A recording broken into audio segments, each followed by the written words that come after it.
دیکھ جو تیرے دروازے تک آ گیا، بس آ گیا، اتنا ہی کافی ہے، اتنا ہی کافی ہے، اور اسی پہ اکتفا کر۔ اور کسائی سے بھی میری گزارش ہے کہ فٹافٹ ذبح کرنا ہے، اگلے گھر بھی جانا ہے۔ جانور میں ابھی جان ہوتی ہے تو کھلڑی اتارنی شروع کر دیتے ہیں، یہ ظلم ہے۔ جس محبوب نے فرمایا ہے کہ جانور کے سامنے جانور ذبح نہ کرو، جنہوں نے کہا کہ جانور کے سامنے چھری تیز نہ کرو، انہوں نے تمہیں کیسے اجازت مل گئی ہو؟ بھائی کچھ نہیں ہوتا، اللہ خیر کرے گا۔ اور آپ بھی کسائی کی منت کریں، لڑائی نہیں کریں، گزارش کریں، کہیں ذرا ٹھہر جا یار، 2 منٹ ٹھہر، ٹھنڈا ہونے دے اسے، ٹھنڈا ہونے دے۔ زندہ آدمی کی کھال اتاریں تو کتنی تکلیف ہوتی ہے۔ اتنا ظلم میں نے دیکھا، اسی وقت اس نے لٹکا دیا، پیر کاٹنے لگ گیا، فٹافٹ نہ، ٹھنڈا ہونے دیں۔ نبی پاک صلی اللہ علیہ وسلم نے منع فرمایا، جانور ٹھنڈا ہو کا گوشت بنائیں اچھے طریقے سے، کچھ نہیں ہونے لگا، کوئی مسئلہ نہیں ہے ایسا۔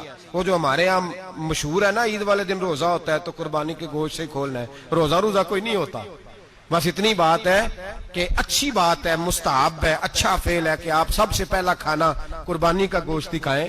تو شوگر والے بیچارے کی شوگر لو ہوئی ہے، گوشت ملے گا 5 بجے، وہ تو مر جائے گا۔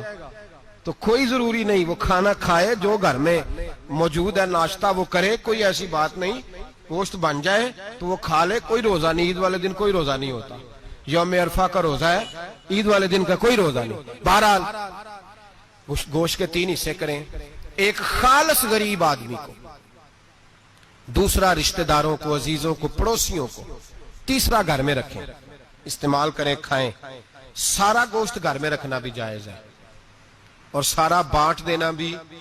میں نے پچھلے جمعے بھی کہا تھا، پھر یاد کراتا ہوں، جو لوگ قربانی کرتے ہیں نا، وہ والے لوگ ہیں جن کے گھر میں آج بھی گوشت پکے گا۔ قربانی دینے والے وہ لوگ ہیں جو ہفتے میں ہر 3 دن گوشت کھاتے ہیں، پھل بھی کھاتے ہیں۔ تو آپ تو سارا سال کھا رہے ہیں، ہر جمعے والے دن 3 کلو بکرے کا گوشت آتا ہے۔